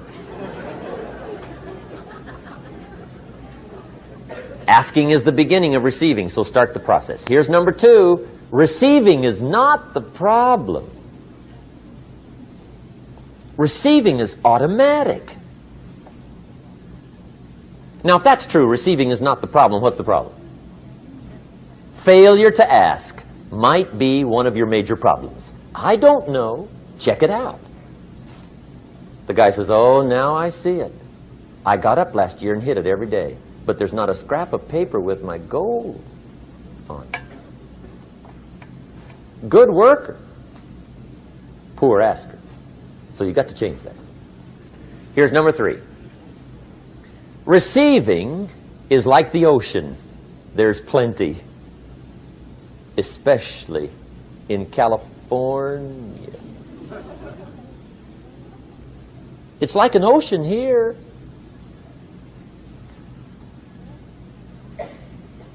Success is not in short supply. It isn't rationed, and you stepped up to the window and it was all gone. No, no, no. It's like an ocean here. Now, if that's true, what's the problem? Well, some people go to the ocean with a teaspoon. Have you got the picture? See, what you want to do in view of the size of the ocean is trade your teaspoon for at least a bucket, and you'll look better down at the ocean. Kids won't make fun of you, right? Okay. Now there's two ways to ask, and we'll wrap up goal setting. Two ways. Here's number one. Ask with intelligence. It didn't say ask intelligently, but I'm sure it meant that. Don't mumble. You don't get anything by mumbling. Be clear. Be specific. Intelligent asking means how wide, how high, how soon, when, what size, what color, how much. Define what you want and describe what you want. That's powerful. In the weekend seminar we teach, goals become like a magnet. They pull you that direction. And the better you describe them, the more they pull. So ask intelligently. Here's number two. Ask with faith. That's the childish part of the equation. Believe you can get what you want like a child. Not an adult. Adults are too skeptical. So the formula really reads, make plans like an adult and believe in them like a child. And the most incredible things will happen. Just try it for 90 days. Just try it. You can always go back to the old ways. Just try it. Just 90 days, 90 days. Now here's the last qualifying phrase on goal setting, as we promised to qualify everything. And it simply goes like this. Remember, you won't get everything you want. And we've already studied the reason for that. Simply, sometimes it hails on your crop and rains on your parade. It's that kind of planet. So you won't get everything you want, but if you will work this goal-setting formula, you can get plenty for wealth and happiness. Okay, that's goal setting. We use it around the world. We recommend it. Now, maybe it won't work as well for you as it has for me. I don't know. Maybe not. But what if it did? You got to try. Okay. Here's the last subject, the day that turns your life around. Let me just quickly give you a list of 4 emotions that can change your life in one day. Emotions are powerful. Sometimes it doesn't take much to alter your whole life direction.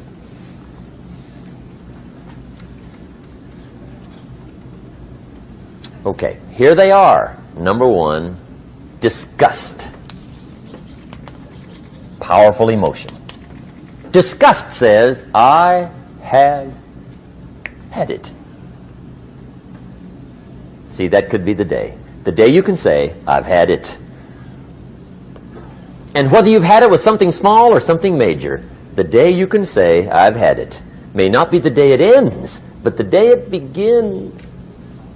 That's what I said when that little Girl Scout left my door when I'm 25.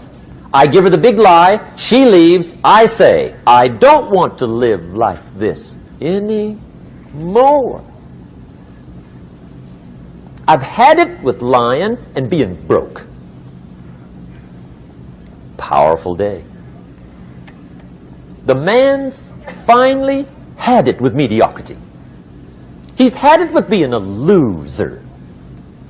He's finally had it with those awful sick feelings inside, knowing his wife is at the grocery store looking at 2 cans of beans, one marked 37 cents, one marked 39 cents. And the guy sick inside knows his wife's going to buy the 37-cent can, and she doesn't even like the brand. Do you know why she's going to buy the 37-cent can? To save 2 cents. The guy sick inside finally says, I've had it. Being on my knees in the dust looking for pennies, we're not living like this anymore.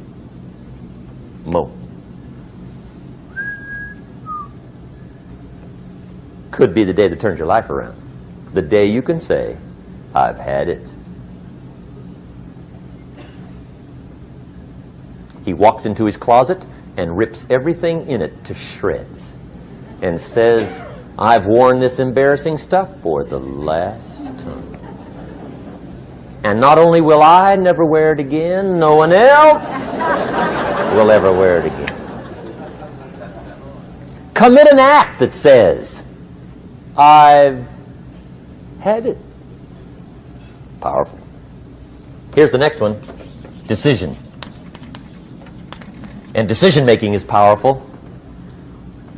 And it's emotional. That's those knots in the pit of your stomach, right? Waking up in the middle of the night in a cold sweat, trying to decide. We sometimes call it inner civil war. What shall I do? Well, for progress, you must decide. The best advice I can give you came from a wealthy friend of mine who said, if it's easy, do it easy. If it's hard, do it hard. Just get it done. If you went home tonight and in the next few days cleaned up a whole list of decisions, that might furnish enough inspiration for the next 10 years. I found this out many times after you've decided. Getting on with it is easier than deciding. Sometimes decision is the toughest part. Here's the next emotion, desire, wanting to bad enough. And I don't know how to tell you to want to. That's something you've got to come up with. There's two things I know about desire. Number one, it comes from inside, not outside. You don't send off for it. Number two, I know desire can be triggered by something. Who knows what it might be? Sometimes desire waits and sleeps for something to happen. Maybe it's a book, maybe it's a song, maybe it's a sermon, maybe it's a lecture, a seminar, maybe it's the conversation of a friend, a happening, an event. Who knows? The best advice I can give you is what I give my staff. It goes like this: welcome every human experience.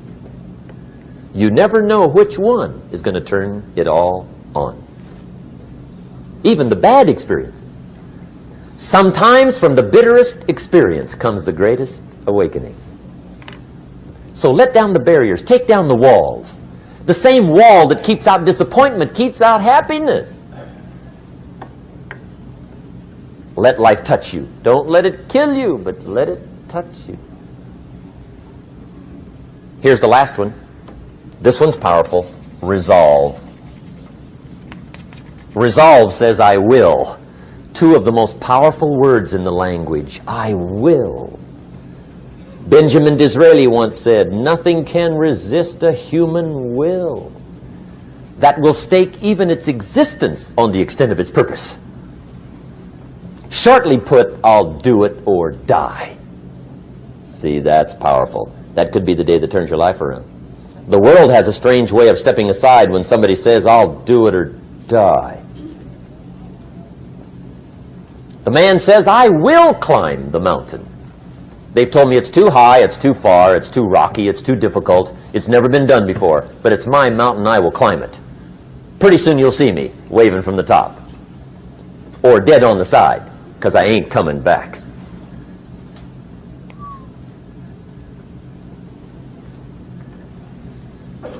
The best definition I ever got from the word resolve came from a little junior high girl in Foster City, California, up north. I'm talking to the junior high kids one day. I love to ask kids definitions. They come up with beauties. I got to the word resolve and I asked, who can tell me what resolve means? And I got several hands, and they were all pretty good, but the last one was the best. Little girl, about 3 rows back, held up her hand. She said, Mr. Rohn, Mr. Rohn, I think I know what resolve means. I said, darling, what do you think it means? She said, I think it means promising yourself you will never give up. I said, that's it. Webster, stand aside. That is the definition. Promise yourself you will never give up. I asked the kids, how long should a baby try to learn how to walk? How long? How long would you give your average baby before you shut him off? How long? See, any mother in the world would say, you're crazy. My baby's going to keep trying until it learns how to walk. What a magic formula. Now let me show you what triggers all emotions into activity that brings results. And results is the name of the game. Here it is. Action. Finally, you must do something about how you feel. Jesus, the master teacher, said, don't just be listeners, be doers. The world admires the doers. Whatever it takes to get you to try harder, read more, set your goals, and go for it. Here's the next attitude disease. Over-caution.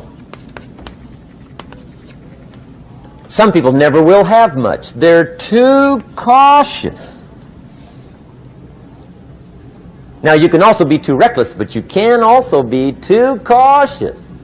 This is called the timid approach to life. And my caution was always the risk. Risk used to drive me right up the wall.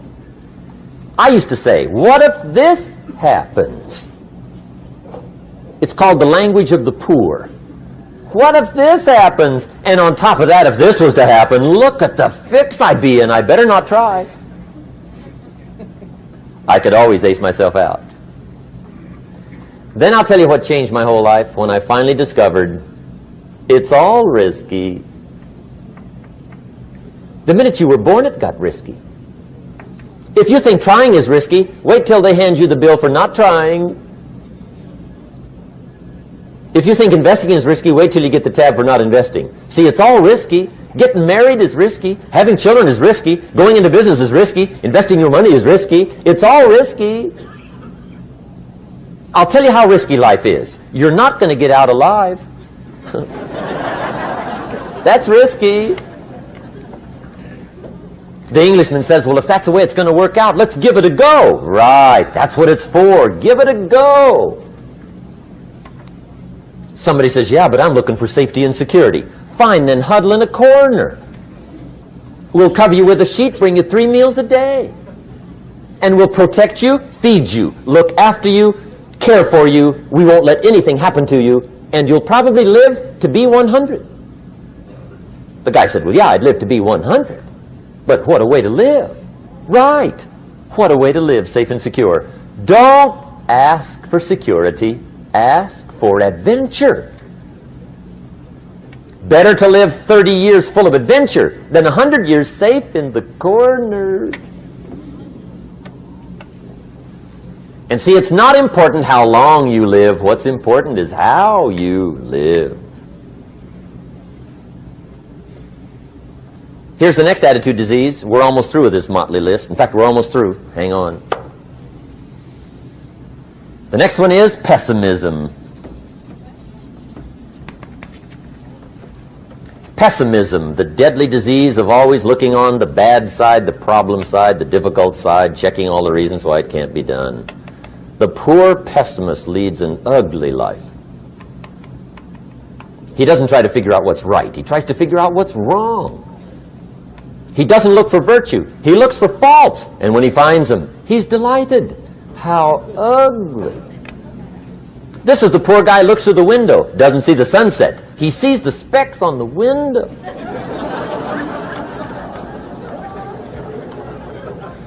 And this is the poor guy, right, who rushes up, takes such leave of his senses. This guy rushes up and he says, I've got 5 good reasons why it won't work. He's so dumb he doesn't know all he needs 1. He's got 5.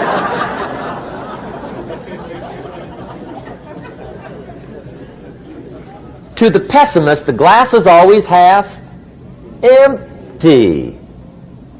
To the optimist, the glass is half full.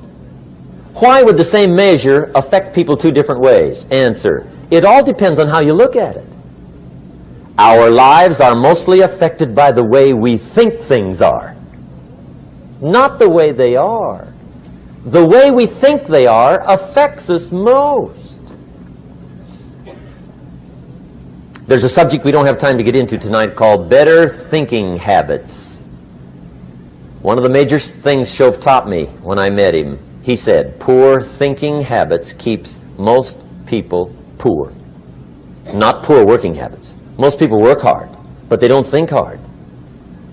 And Shoaff taught me that the mind is like a factory, a mental factory.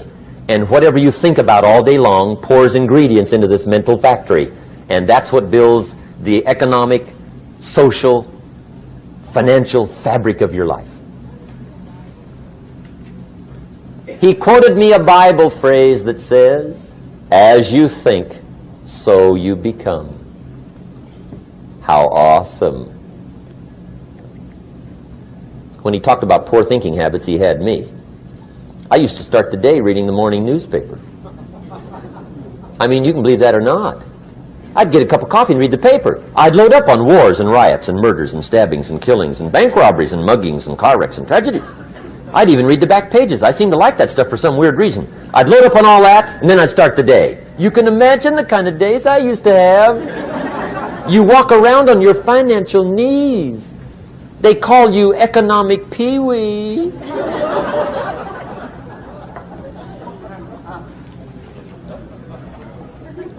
The guy says, I want to be a great leader. Wonderful. The first thing we do is follow him to his house. When we get there, we walk in and check his library, number one. Somebody says, well, why check his library? The reason is because what a man reads pours massive ingredients into his mental factory, and the fabric of his life is built from those ingredients. You would not believe what some people have got in their house to read. You would not believe. One of the best dressed up words I know for a lot of it is trash. Can you imagine dumping a barrel of trash into this mental factory every day and coming out with a rich, dynamic, positive life? It can't be done. You might as well try making a cake with cement. The kids back in Danbury, Connecticut, high school, they're asking me questions one day. I'm talking to the kids. Kids got good questions these days. One of them said to me, Mr. Rohn, how do you build the good life? I said, it's simple. It's not easy, but it's simple. Here's how you build anything. Select the right ingredients, keep out the wrong ingredients, and it starts with thought. Everything starts with thought. So you must be wise and careful what you think about, because that starts everything. You got to be wise and careful. I asked the kids, what would happen if somebody dropped sugar in my coffee? They said, well, you'd be okay. I said, what if somebody dropped strychnine in my coffee? They said, well, you'd be dead. I said, correct. Lesson one.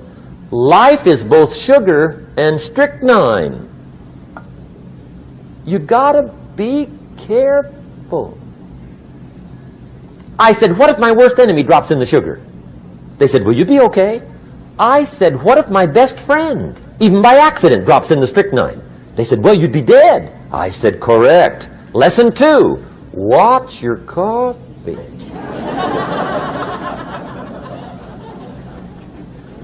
You got to be careful. See, it doesn't matter who hands you the bad stuff. It doesn't matter where you get the bad stuff. It'll still do its damage on your bank account, wherever you get it. Mr. Shoaff gave me one of the greatest phrases when I first met him, when he said, Jim, every day stand guard at the door of your mind. How important. Stand guard at the door of your mind. And you decide what goes into your mental factory. Don't let anybody just dump anything they want to in your mental factory, because you've got to live with the results. Okay, here's the last disease, and we're through with this list. In fact, we're almost through. Hang on. The last subject is very brief. The last disease, but this one is deadly. Engage in this one, indulge in it even slightly, and you might as well forget the future, because it's going to forget you.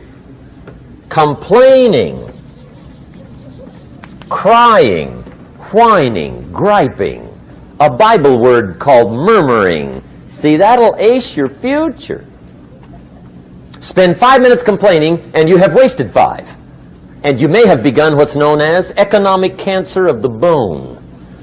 Surely they will soon haul you off into a financial desert and there let you choke on the dust of your own regret. I hope I said that well, so you won't forget. It's a deadly disease. If you don't think it's bad, ask the children of Israel of Old Testament fame. Typical of us all, their story just happened to get in the book. Story says, children of Israel were slaves. God performed a series of dazzling miracles and got them out. And now they're heading for the promised land. Remember the story? Heading for the promised land. Tragedy of the story, they never got there. Reason. From day one, they started to complain. They griped about the water. They griped about the weather. They whined and cried and griped about the food. They griped about the leadership. They whined and cried because it was too far, too cold, too hot, too difficult, too miserable. I mean, they whined and cried for years. Finally, God said, I've had it, trip canceled. Or something like that. The story says they died in the desert, never got to the promised land. Which I think means 2 things. Indulge in this long enough, you get your future canceled. And I guess it also means even God himself can only take so much.